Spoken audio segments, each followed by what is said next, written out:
Haircut and a Beard. My name is Vader, aka Haircut, and I'm joined by my co-host, Rob the Beard Brown. What's going on? Hey man, what have you been up to this week? I actually got my haircut / beard cut by the same guy that has cut hair of Flow Rider, The Game, and Eddie Vedder. So I basically think I'm a celebrity now.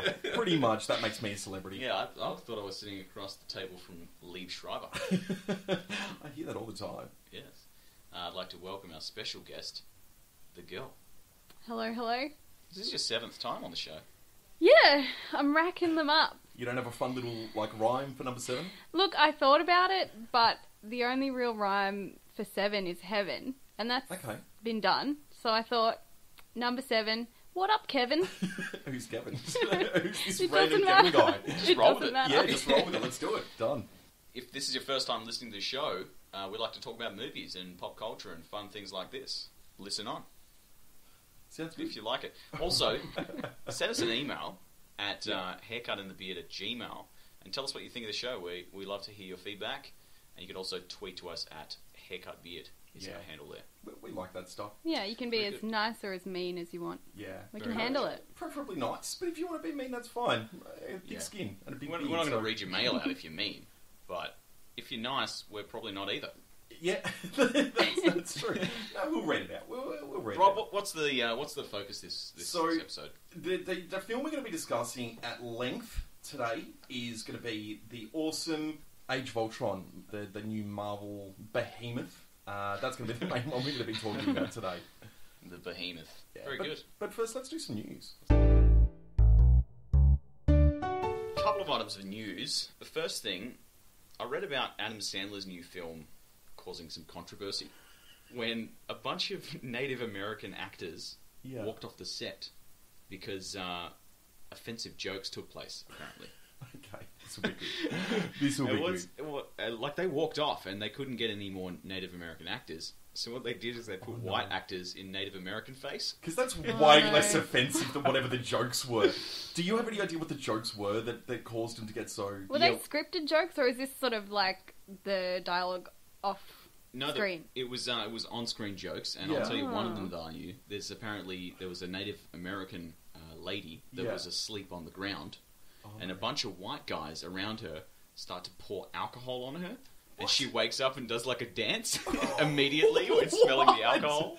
That's so offensive. I know, so racist. So, but surely if these people are on the film, they would have read the script first, or did they take the role with the intent of showing outrage at that time, or was this a planned protest or what? It could have been more like a situation where they were hired as a group to do extras work or things like that. But apparently the cultural consultant walked off the set first, and then everyone was like, nah, I'm out. That's a pretty big sign that you're fucked. If the cultural consultant's walking off, you've done something wrong. It sounds like they didn't do a lot of consulting prior to filming. Like that was just kept under wraps until... Maybe the cultural consultant is very culturally insensitive, and, so when you consult this guy, you just got no idea what you're going to get. Yeah. So he's like, yeah, it's fine. Put everyone in blackface, you'll be right. And it just totally insults everyone. Their rebuttal is that it's called the Ridiculous Six. Like, it's a ridiculous comedy, it's meant to be... Yeah, but that doesn't give you a pass to be offensive. Yeah. I think it does, in comedic senses. Like, certain things, certain comedies, if you said it in a serious way, would be highly offensive, but because it's a comedy, you're taking light. I suppose you can put people in blackface if it's making fun of people being put in blackface. Yeah. Do you know what I mean? Ironically. Yeah. But if you're just like, hey, I'm in blackface, I'm a black guy from the 20s or something like that, that's insulting. Safe to say I can't wait to see it. Yeah, same. It sounds fucking awesome. Apparently the Breaking Bad creator, Vince Gilligan... Yeah. He's developing a Jack and the Beanstalk movie. What the hell? Is it going to be super gritty? I don't know. I think this is just the strangest thing. I was really excited to see what he does next, but are we going to find giant big crystals of meth up the top of this beanstalk, or instead of the golden egg that he finds at the top, is it just going to be a giant vat of...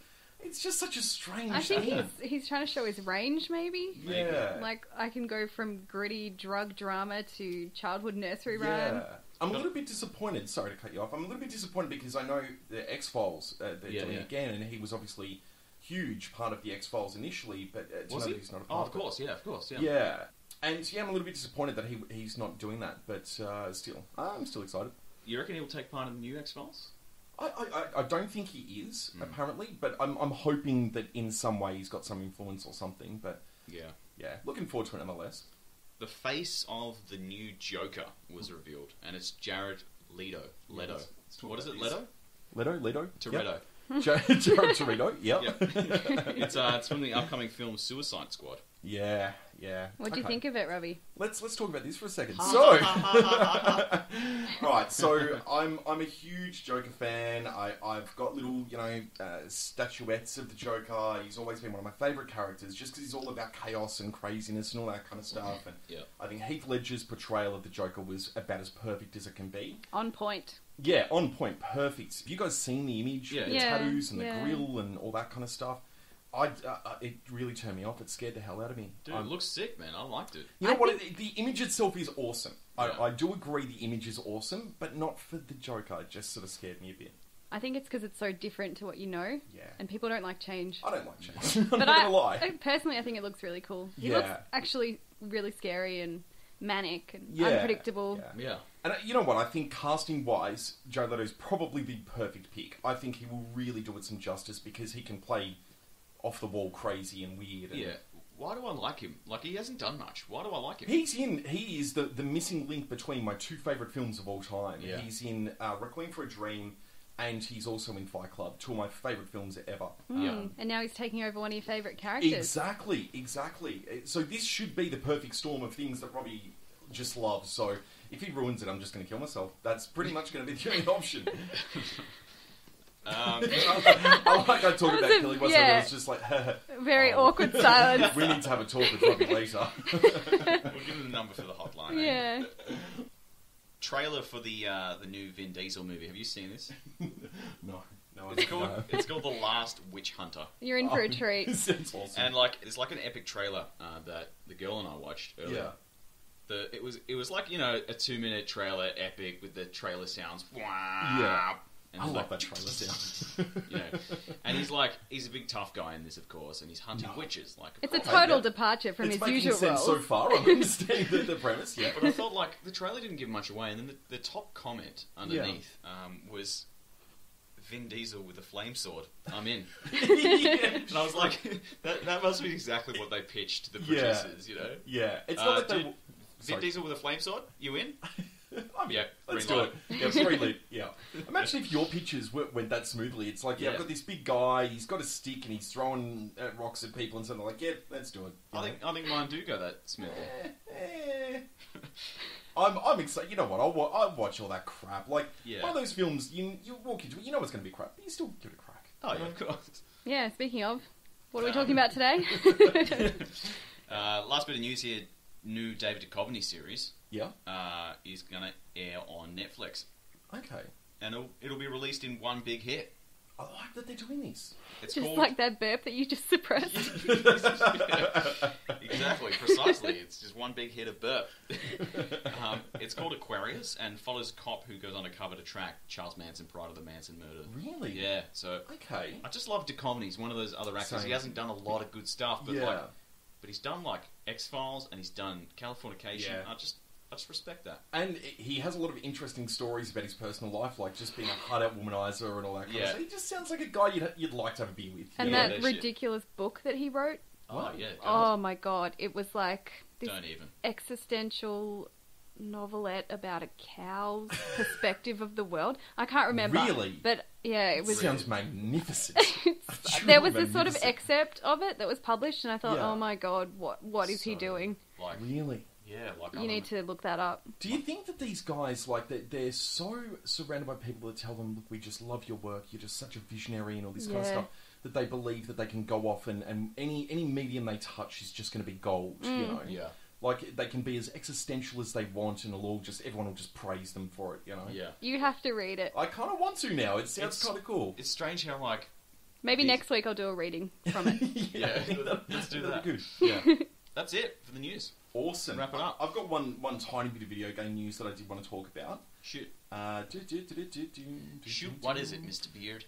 So they're doing I've got two actually. They're doing a sequel to the Need for Speed movie. Need for Speed. Need for Speed. They're doing a sequel. Apparently, they tried to call Aaron Paul, and he's not answering the calls anymore. Yeah. Which, smart move. You know, he's rich enough. Yeah. He's probably busy, man. Yeah, he's off shooting real movies. I really liked the first one, but apparently he's not coming back. No. What was the thing that I saw Aaron Paul in recently? Oh, he's in BoJack Horseman, and he's... That's what he's in. Have you watched that? That show was phenomenal. 2 eps, actually. Yeah. Great. Yeah. 3 eps. 4 eps. 5 eps, 6, the whole thing! It's actually a really, really good show, and it's got a lot of heart. I was really surprised. Yeah, it's actually really good. Oh, Netflix. Alright. It's a gold. The other tiny bit of video game news that I've got, I've heard a bit of this happening recently. So, there was a guy that was, Valve, the company that makes all the weird video game, basically they make Steam, the company where you buy all your video games and all that kind of stuff. Yeah, of course. And they obviously make like Half-Life and that kind of stuff. They don't really make many games these days, they're more about like content delivery. Yeah.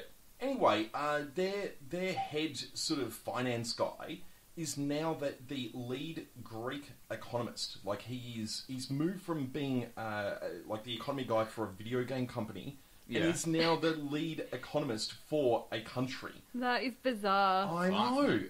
So this guy's gone from talking about how to monetize different hats in video games to how are we going to, reduce the deficit. How are we going to get the Greek people to actually pay their taxes? Yeah. Let's offer them all a game when they do. That'd be great. What is this world that we live in? I know. That is like the weirdest career trajectory that I've ever heard of. Yeah. I went down a bit of a rabbit hole when reading about this, but apparently, I'm not sure if you've heard of this game, Eve. Anyway, they call it spreadsheets in space. Yeah. Because it's got a really rich economy, and apparently people have done dissertations and huge studies that have reflected in the real world economy based on this game, because they'll have a shortage of one mineral that'll then affect other minerals and this kind of stuff. Yeah, like they've created like economic models within the game. Exactly, and then that sort of plays out in the real world. If you ever got some time and you've got any interest, read up on it. It's quite fascinating. Right on. Right on. Interesting. That's pretty much it for news for me.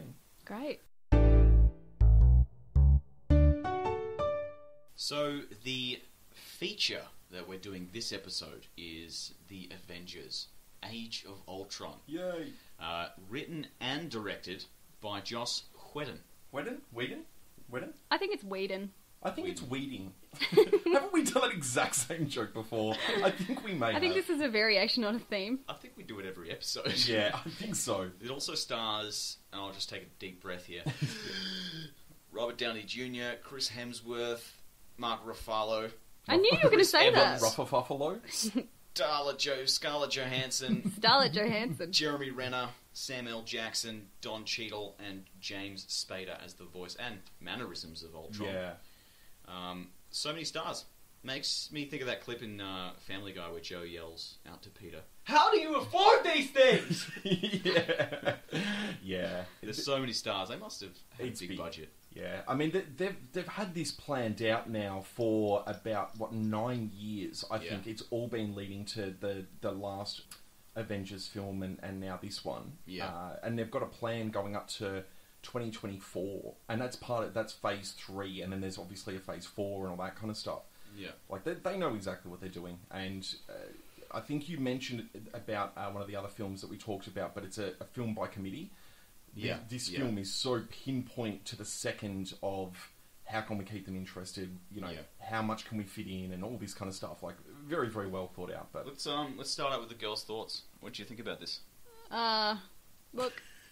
I think we're going to be on opposite ends of the spectrum in terms of enjoying this, but... Get her!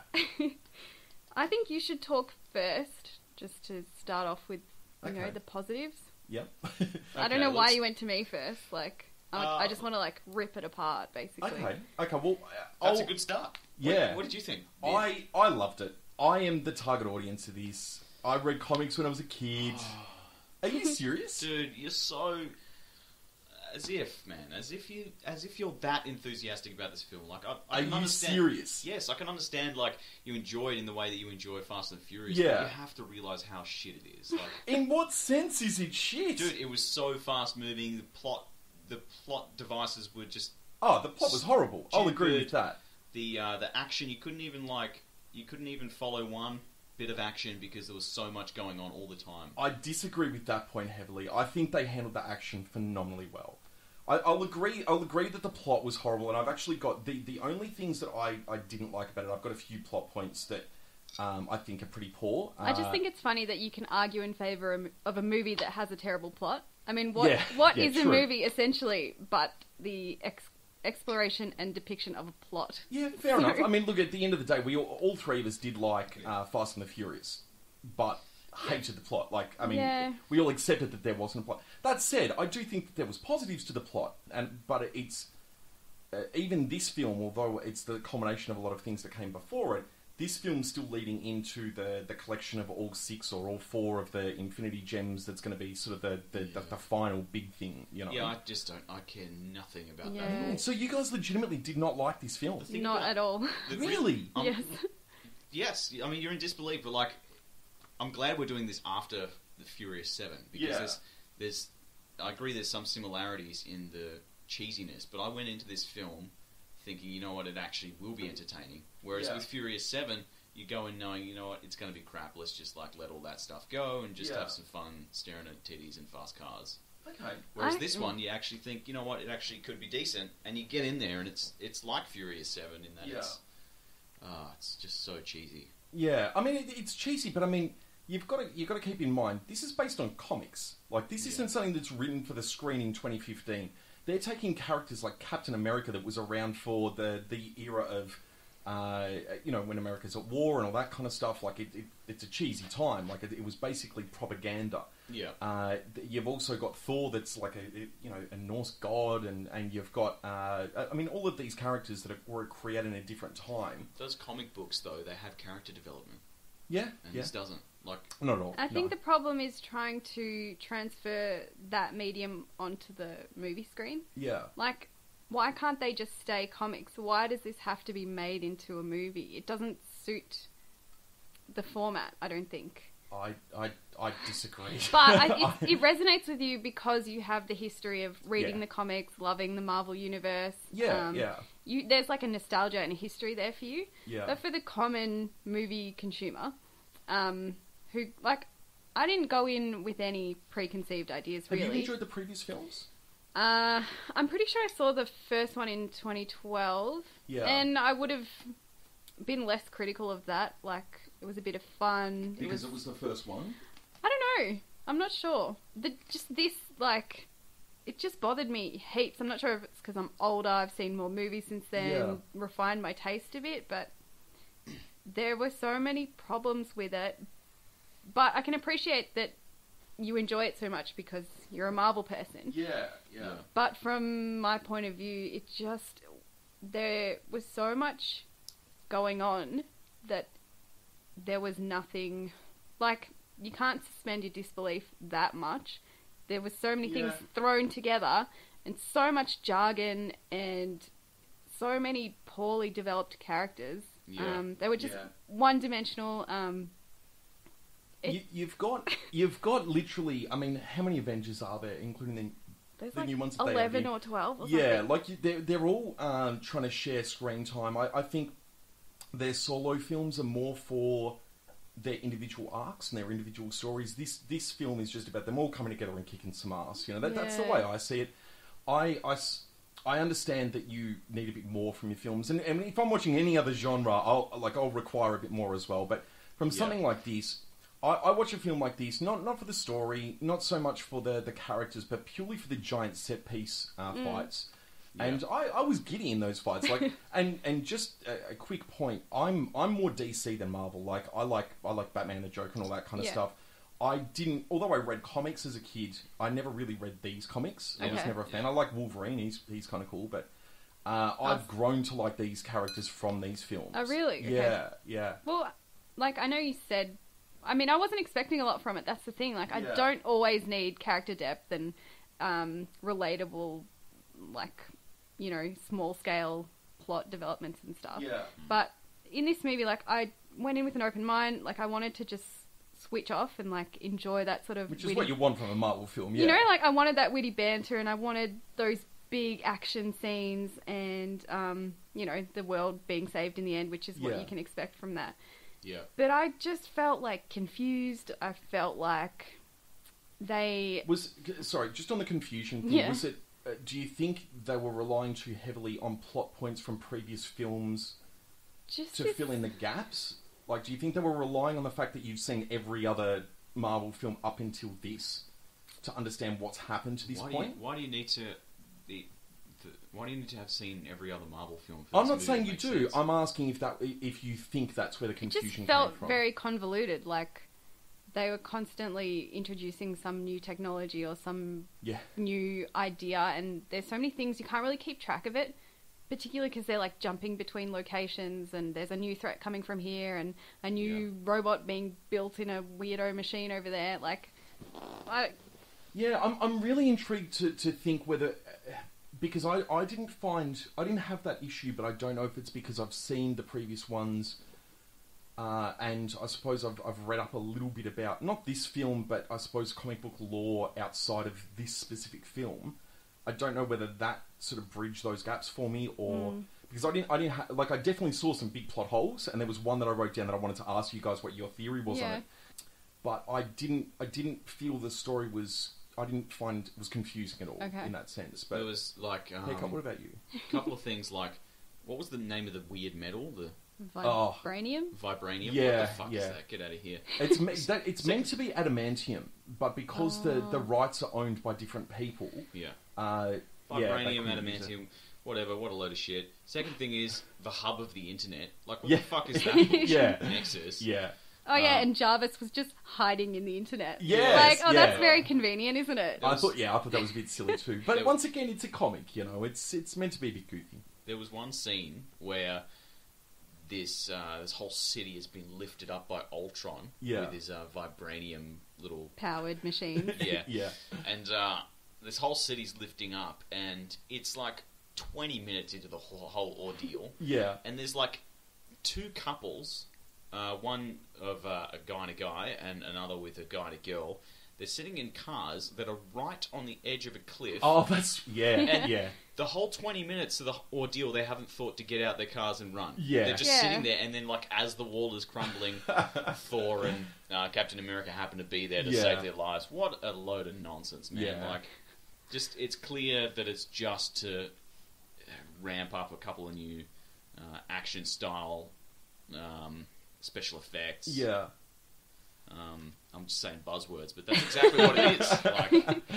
Like, I think we all went in with very different expectations of what this film was going to be. Sorry, I mean, you know what you're going to get from a superhero film. Yeah. And I just feel like I didn't get that. Like, I didn't get the fun that I was hoping for. And as Haircut was saying, you know, you expect some good action, but I just feel like with so many people fighting at once, the direction of the film was maybe flawed. Like, they didn't use any slow motion techniques or anything to, like...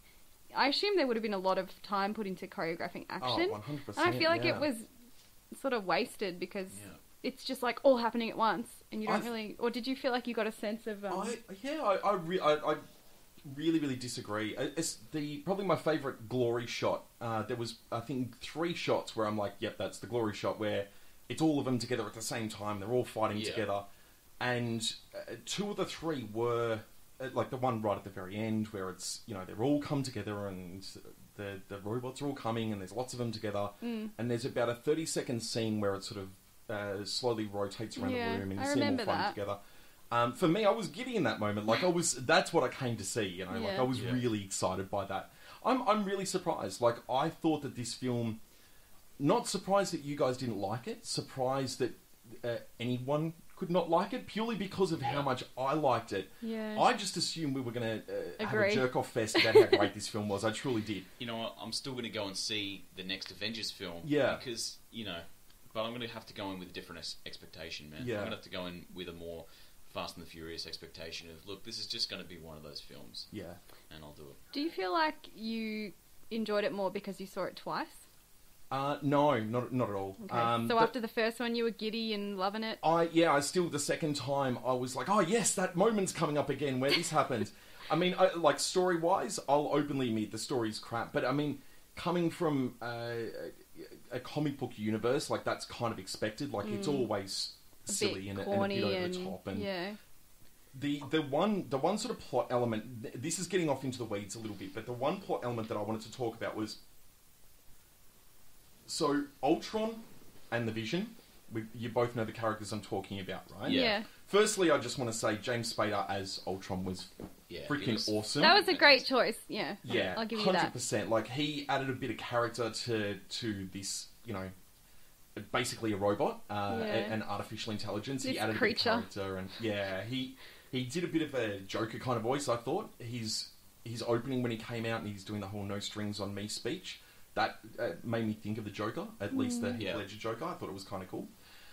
But so Vision versus Ultron, what I didn't understand, this is one of the sort of more nitty-gritty things, they're both basically made the same way.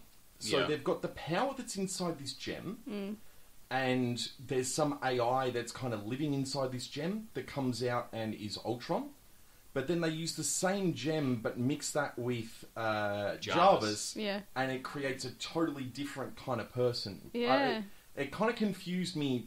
Is it only the element of Jarvis that made that drastic difference? No, it was the synthetic flesh that the... he was like more human. Yeah. The scientist had created this synthetic flesh. Are you talking particularly looks-wise? No, I'm he means talking the personality, right? Personality and persona. Like, why is one just a maniacal, crazy murder bot? Who wants to make everyone extinct? Yeah, and the other one, is it purely the influence of Jarvis that's caused that? Or, I don't know, that kind of lost me. But I think I'm going way too sort of nitty-gritty here. Maybe they were very different considering... Well, I guess in the same way that children, might have the same upbringing, would turn out to be two different sorts of people. Despite having, just like AI. Yeah. Two different sorts of AI turn out to be two different sorts of robot. Good chat. One really fucked thing the girl brought up to me, where that guy does, as he dies... Yeah, so there was this recurring joke about, you didn't see that coming. And then what's his name, Pietro... He takes the bullet for... Russian guy, Yeah, the blonde-haired, speedy boy. Yeah. Takes a bullet, and then his dying words are, I bet you didn't see that coming. I need my sister, no. No, my life. It's like, it's just like... Tell my sister I love her. Yeah. Nothing like that. Yeah. Just straight up. I want to go out with a one-liner. Yeah. I want to go out with a laugh. Yeah, exactly. It's just ridiculous. That's Toretto material right there. It is. One thing I didn't know until the second time I saw it. For the record, I didn't see it a second time because I was so in love with it. I just I was going to the movies anyway, and it was part of a double shot thing. Yeah. I just want that on the record because I feel it's important. The other Russian girl, the brother and sister team, the girl from that is an Olsen, one of the Olsen twins, or the third Olsen. The third Olsen. That would be a good movie. Damn right.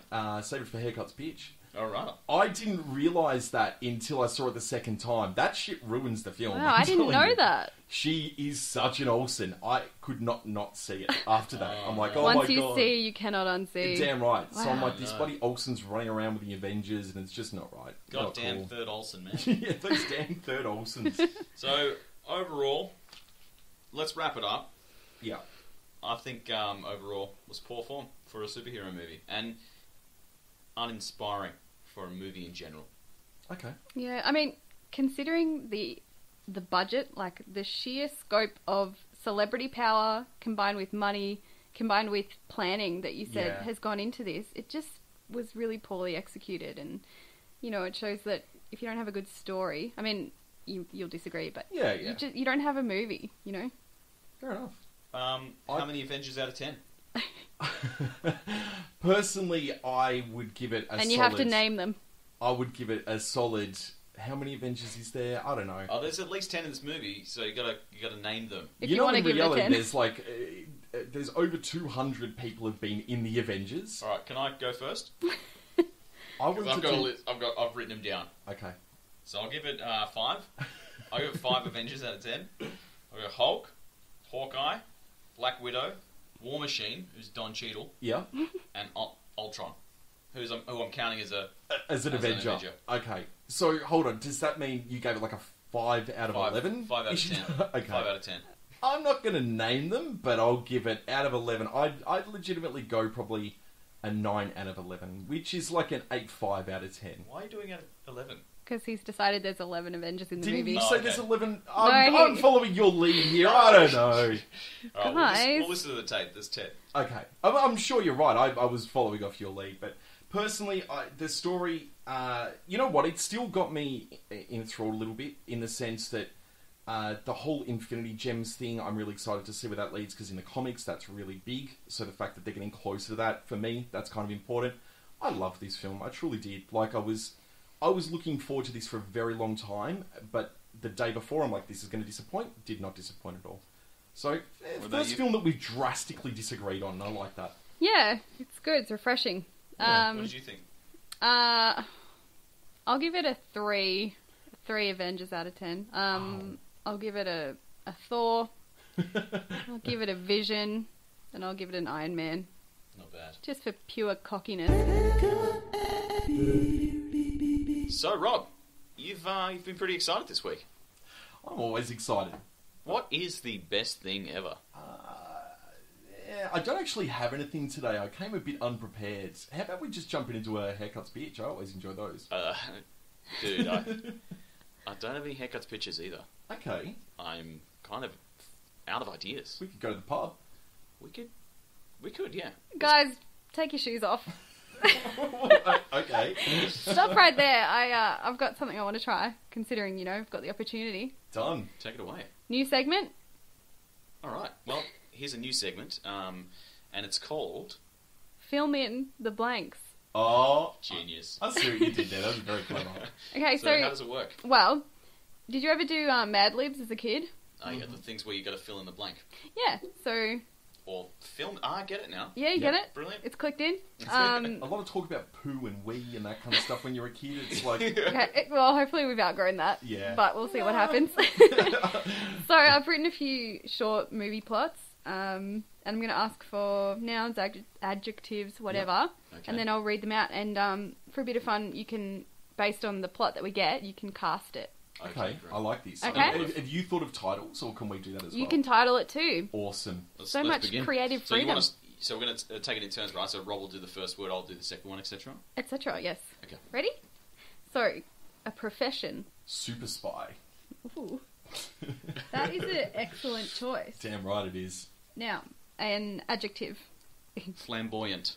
Oh, good choice. That's not referring to my super spy. I'm quite Wait and attached to see. him. Wait and see. Hey, who said it's a him? Oh, okay, yeah. Because I said it was a super spy. Yeah. That's the You sexism is sexist awesome. jerk. A noun, please. Unobtainium. Unobtainium. Yeah, a brick of unobtainium. It's a movie podcast, and it's a movie thing. Yeah. It's pretty good. Yeah. What's a male name? Haircut? Definitely not a haircut. That's it. Go to the pub. Hey, put your shoes back on. A male name Yeah. would be Eugene. Oh, Eugene. Would it though? Well, in some cultures it's acceptable. Robbie, can I have a noun, which again is a thing? A thing. Yep. A big chunk of cheese. Let's say a brie. Oh, a brie. Yep. A disc of brie. This is going to be beautiful. All right, so number 1 is complete. You ready, guys? Let's hear it. Late on us. A shy but beautiful super spy is Yep. recruited by the CIA for an Oh my God. important and highly flamboyant mission. Before long, she finds herself falling head over unobtainium for her partner Eugene. Of course. Yep. Will she save the brie disc in time, or will lust be her ultimate undoing? I love it that she trips over the unobtainium on her way to get a disc of brie. Like, It's happened to us all, really. yeah, of course.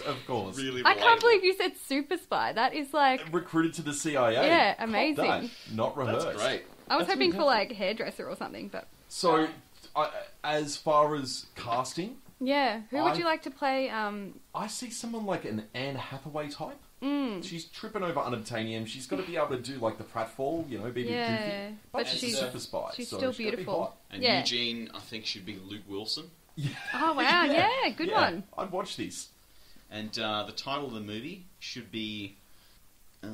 It's a breeze, as in breeze. Nah. Alright, yep. Going home, guys. Appreciate the efforts, not accepting the suggestion. Too cheesy, mate. You guys are really good at the whole puns thing, as I learned from the cat thing last week. I got nothing. I can't do the puns. Save the cheese. Why not? Yeah, just save the cheese. Yeah, let's call it Save the Cheese. You know what that's called in a film? If there's like a random object that just has some apparent value that they all need to chase. It's called a MacGuffin. Yeah. And once I learned that was a thing, like 80% of films that you see ever have a MacGuffin in it. Like, it's just ridiculous. Films are incredibly formulaic. Yeah. Yeah. I find that kind of stuff very interesting. You know how I'm an avid screenwriter? Oh, God. Screenwriter? Well, thanks for that, girl. Let's hey, move on I'm not done, you dummy. What? There's more? You've got more, yeah? I've got more. I told you I wrote 3. I'm really excited. I thought there was just going to be one per episode, and now I'm pumped that there's like going to be multiple. Well, we usually do 3 pitches. Yeah, and they're all great. So, are you ready for the second one? Let's go. Okay, so... I'll start this time. Yeah, that's fair. Alright, what's an animal? A giraffe with the head of a chimp. Callbacks. A goose. A goose. Yep. Okay. Robbie, can you give me a describing word? Unexcitable. Okay. Yep. And can I grab another one of those describing words from you? Horse-like. Great. And another describing word from you? Okay. Sorry to... No, that's a alright. bit repetitive. Zany. Zany. Yep. Good one. I like that.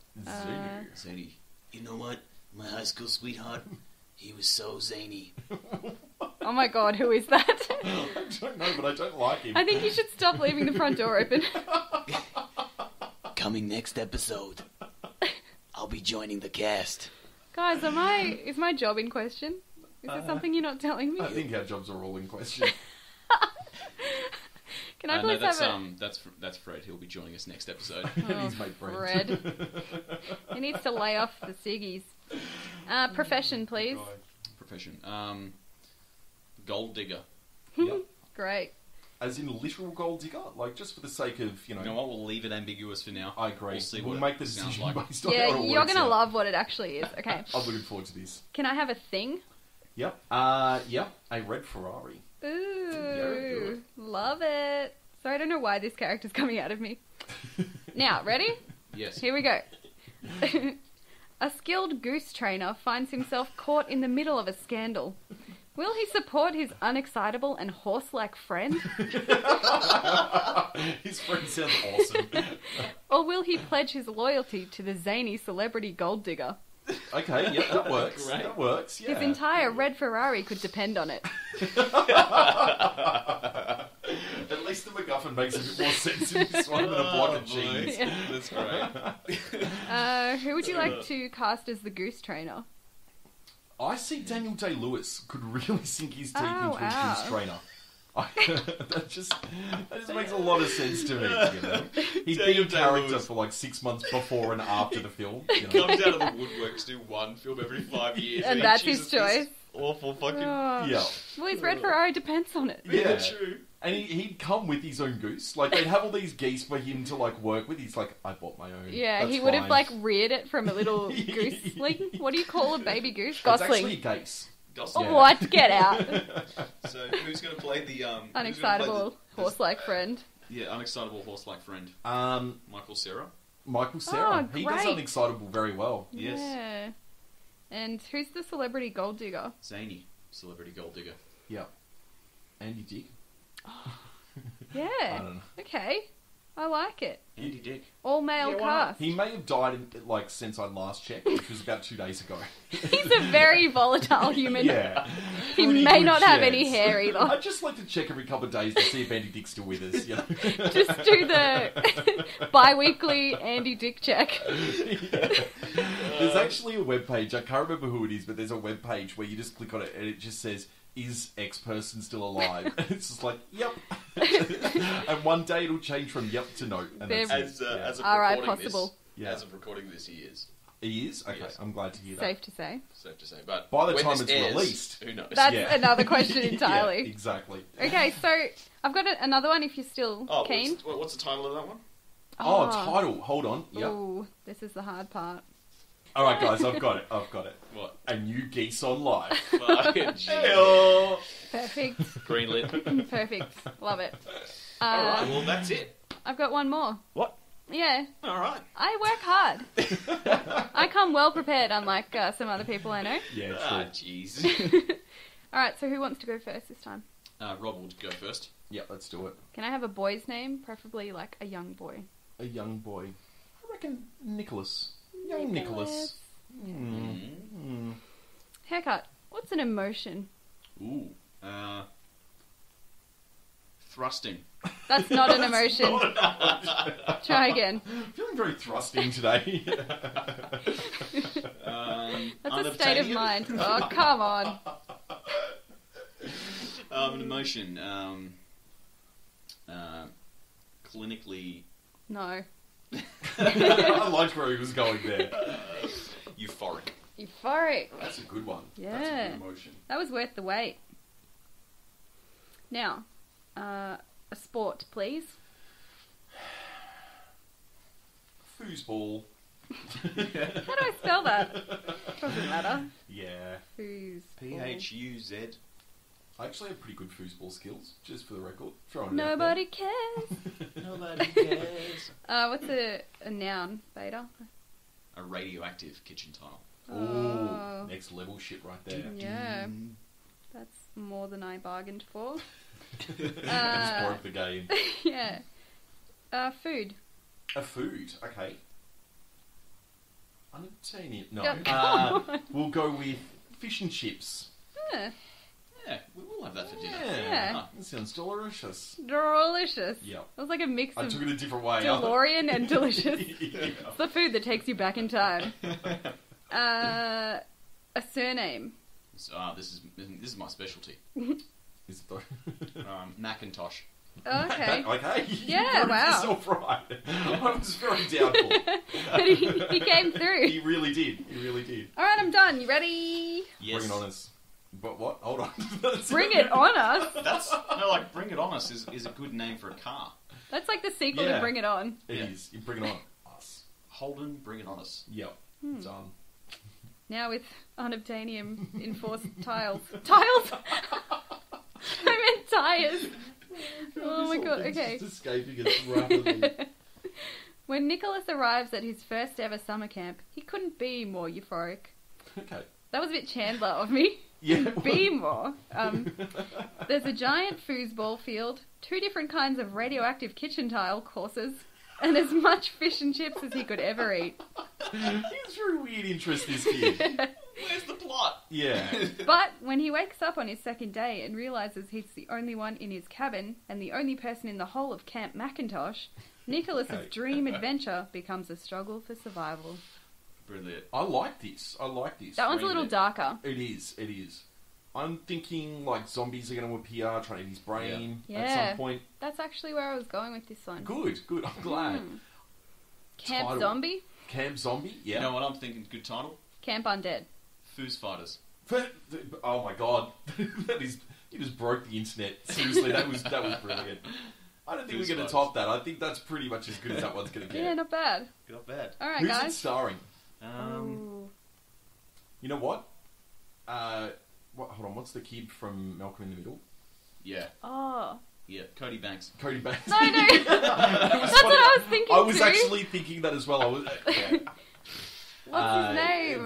The Frankie Muniz Yes. kid. Yeah. Because he's like 30 now, but he still looks 8. He's So never going to grow up. No, he's not. All right. Let's have Frankie Muniz Yeah. in Foos Fighters. Yeah. Yeah. Foos Fighters done. That's a great title. I must say that was very good. Moving on. Moving on. So in lieu of the Beard's best thing ever, today we have a news segment. Is that right? We do. Tell us about it. So I got asked the other day, just randomly on the street, someone walked up to me and goes, "Robbie, you look like a guy that knows a lot about films." I sense lies. You sense correctly. But someone did ask me what was... we were having like a really, fun, in-depth conversation about films. Yeah, It happens yeah. a lot. and they asked me what was not the best song in a movie, but the best use of music in a film. Best use of music. So not the best musical, not the best, but the best use of music. Correct. Because otherwise you're just going to be naming your favourite song. Exactly right. Exactly right. Okay. So it took me ages to think of a good answer. And it took because me there were ages. so many good ones. Yeah. Yeah. So what was yours? Yeah. I obviously asked you this earlier. Apparently. Yeah. Well, I'll Here's one I prepared earlier. Yeah. You did ask me this, and I think the best use of music, in my opinion, is the Jack Rabbit Slim's twist contest scene in Pulp Fiction. Good choice. The dancing kind of starts out, and the camera is from the viewpoint of an audience member. And when Uma Thurman's character finally convinces John Travolta's character to jump on stage and enter this contest, and she says she wants to win it, it's almost a little bit awkward. And you're seeing it from the position of an audience member. That's a little bit awkward seeing these two people dancing on stage. But as the two characters get into it, the camera changes to be more in the groove, just like the characters would be. Does it get closer to them, like sort of over the shoulder or side by side, that kind of stuff? Exactly. It's Really? like a lot closer cut shot. And it's kind of like when you've ever been dancing, the first kind of half song, maybe more, you're not really in the groove yet, because it's like, I'm moving my... But what's this weird thing I'm doing? Yeah, this whole dancing thing's strange. And you feel a lot more aware of the people around you. Yeah. Like, as though you're performing. Exactly. But afterwards, you're starting to get in the groove, and as a viewer of this scene, you kind of...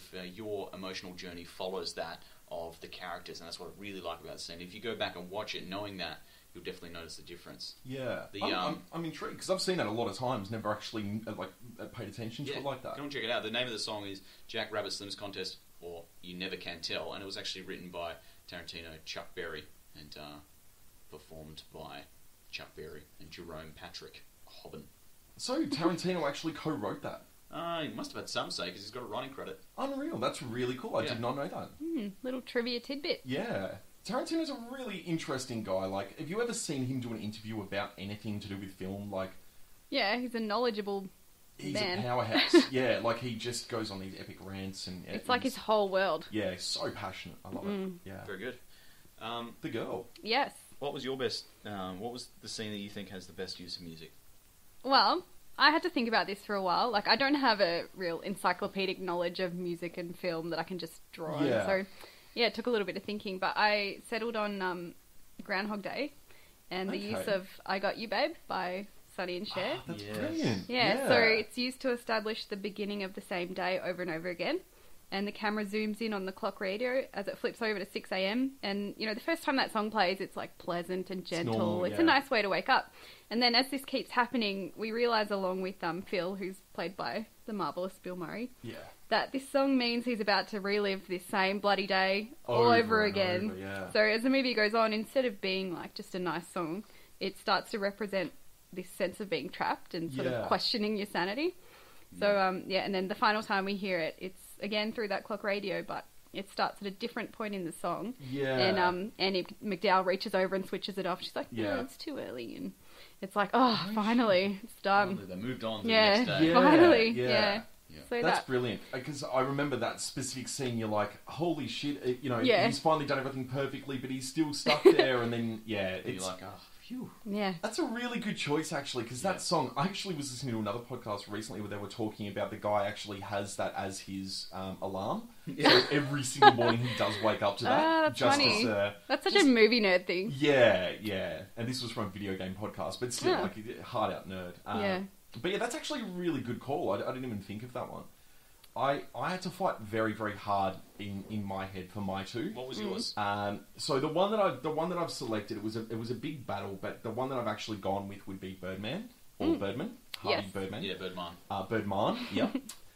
The reason why I thought this with the music was so important is because the film is very chaotic and very all over the place, and the music is obviously very jazz and very sort of made up on the spot, and jazz is very sort of chaotic and all over the place, and it really ties into the film very well. But the specific scene that really brought it home for me, and I'm like, that is just fucking awesome, is he's gone on a bit of a rant, he's very frantic and crazy, and the music, the tempo picks up more and more and becomes a little bit more crazy. And as he's walking down the street, you actually see a guy playing the drums. And it just brought it all in together, and it made you realise that, shit, that music's actually in his universe. It's not just someone playing it over the top. And for me, that was just absolutely astounding. I love when they do that in a movie. That's so cool. Yeah. So clever. I thought that was really, really clever. I'll just skip that. But yeah, for me, that was without a doubt, at the very least, the coolest use of music in my head. I just thought that was really, really cool. Very cool. Awesome. I reckon we wrap it up. Let's wrap it up. You guys want to wrap it up? Yeah, let's wrap it up. So thank you so much for joining us on Haircut and the Beard. You can send us an email at haircutandthebeard@gmail.com or shoot us a tweet at haircutbeard is our Twitter handle. Or you can just approach us on the street. I'm the guy with the beard. Yeah, and I'm the guy with the haircut. I'm a girl, but I'd rather not be approached. Thank you so much for joining us to the Girl for another episode. Oh, you're very welcome, dear. And of course, very special thanks to my co-host, Rob the Beard Brown. It was a pleasure. And my name is Vader, aka Haircut, and thanks again. See you later. See ya. Bye. Guys, we have a very special visitor. If you want to stick around and hear what he has to say, just listen for a couple more minutes. My name's Fred. I'm back. Why do all of your guys, have Ed in them? Ed? It's like Fred, No. Fred. The next guy's going to be called Jed. No, mate, that's ridiculous. My other mate's called Head. You know me cousin, What's his name? Jason. Come on. Yeah, I'm not buying it. What do you mean? I'm not buying it. His name's Jason. He's a friendly old guy. Oh, God. I feel so weak right now. You know Jason? No. I've got nothing. His surname, you know it? What is it? Alexander. From Jason Seinfeld. Alexander. He's famous. Is he? Yeah, he's... Having a famous name, or? No, he was in that movie called Shallow Owl. Shallow Owl. He's done so much other stuff. Why would that be the thing that you? No, that's his claim to fame. You know, all the other stuff's just leading up to that. That movie, fucking brilliant. You know when he's in the elevator and he sees Tony Robbins, that bloke. He's a giant. He's a cousin of Andre the Giant. Is he though? Oh, I don't know what's funny, mate. Just relatives. Is he really? Is that a thing? Yeah. Legit. I don't believe you. What's your name again? Fred. No, my name's Fred, mate. Frederic. Oh, hold on. What's your background? Oh, French. I don't think it is. No, mate, you're fucking from where I say I'm from, mate. Andre the Giant cousin? What was it? Uncle? Yeah, Tony Robbins. Cousin Yeah, of, they're related. He used to do wrestling. Which Tony one? Robbins, he started out doing that. I don't think he did. No, he did. Ask him. He was 14, mate. No, he doesn't. Ask You him, know. Robbie. But it wasn't the sort of wrestling in high school. It was the fake wrestling and that. The entertainment. What was his wrestling name? Yeah, I'll hang on. I do remember it. It was Robbins the Giant, that's it. Robbins the Giant, so he's just... Oh no, it was Tony the Giant, that's it. He is a giant, he's like 12 feet tall apparently. Yeah, he is, he's 14 feet. But yeah, my cousin, Jason... Wait a second. Did What? you say Jason Alexander's cousin was Tony Robbins? No. Yeah, hold Tony Robbins is in the movie Shallow Owl with me cousin Jason yeah. Alexander. Oh, okay. Sorry, I got He's confused. brought it all back. And then Andre the Giant is Tony Robbins' cousin. This is a very rich tapestry. Well, I'm just setting all the scenes because that movie was the big one, you know. For who? For Jason, my cousin. That was everything was leading up to What that. about Seinfeld? I feel like he No, he didn't know do that one. How to... Everyone says he did. He didn't, mate. Who was it then? Who was it? I don't know. Some nobody. Who cares about that fucking show? He was much more popular than Shallow Owl, though. What? Shallow Al. You know the one with the I canoe? know the movie. The canoe scene with the... Yeah, the elevator and the stuff. Yeah. Yeah, and he's the fat chick and the skinny chick. And Shallow Al, yeah. Yeah, I remember. Isn't Jack Black in that? Yeah, he's the lead. Oh, he might be. I don't fucking... You know, people don't see for Jack Black. They see for Mr. Alexander, my cousin. Is that your favourite movie? I got nothing. I'm not going to say it's my favourite, but there's no other movie that lives up to it. Isn't there? You have to check out the IMDb Top 250. Guys, I got to go, alright? It was a pleasure. Thanks for the chat. See you. Say hi to Jason. What you say? Can't hear. Oh my god. I'm outside the door. Can you let me back in so I can do it? Absolutely not. No. You can stay out there. Guys, all he wants to do is talk about Shallow Al, this guy. Like, Yeah, I don't know what his problem I was. don't understand, like, he doesn't know how to relate anyone. The only connection he understands is cousins.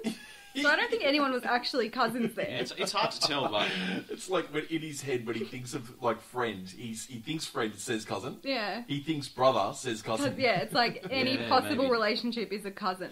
And you went for a Maybe. talkative haircut. Well, he was, Yeah. yeah, I you know what? To be honest, like I was just astounded that someone let him into the studio. I don't know. We need to get locks on I'm the door. just astounded that you call this a studio. It's been an astounding day.